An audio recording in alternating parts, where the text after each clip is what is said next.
طالبانو ورته سر ټیټ نه کړ، اوس غواړي چې د شمالي ټلوالې لنډغران حکومت کې دننه کړي تر څو دوی ته اوبه ورکړي. ایران وایي طالبان باید ګډ حکومت جوړ کړي.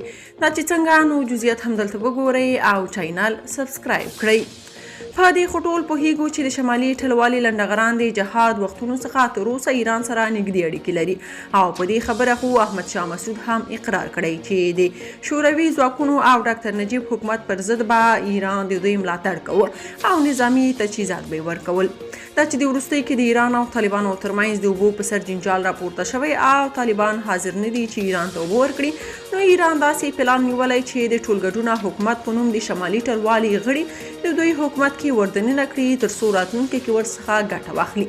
تازه خبر دا دی چې ایران وایي تر څو چې طالبان ټولګډونه حکومت جوړ نه کړي په رسمیت نه پیژنو. د ایران د بهرنیو چارو وزیر ویلي هیواد د طالبانو حکومت په رسمیت نه پیژني او د دې لپاره د دوی شرط دا دی چې طالبان باید ټولګډونه حکومت رامنځته کړي.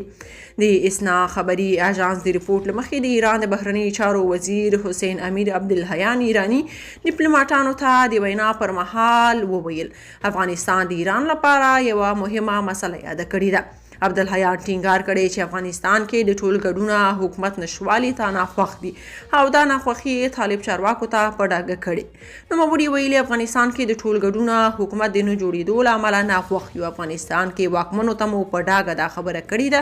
موږ افغانستان کې واکمنه اداره په رسمیت نه ده پیژندلې او په ښکاره مو ورته ویلي چې د دې لپاره زموږ شرط یو د ټولګډونې حکومت رامنځته کول دي چې د افغانستان ټول قومونه پکې ګډون ولري. طالبان د افغانستان یو واقعیت دی خو ټول نه.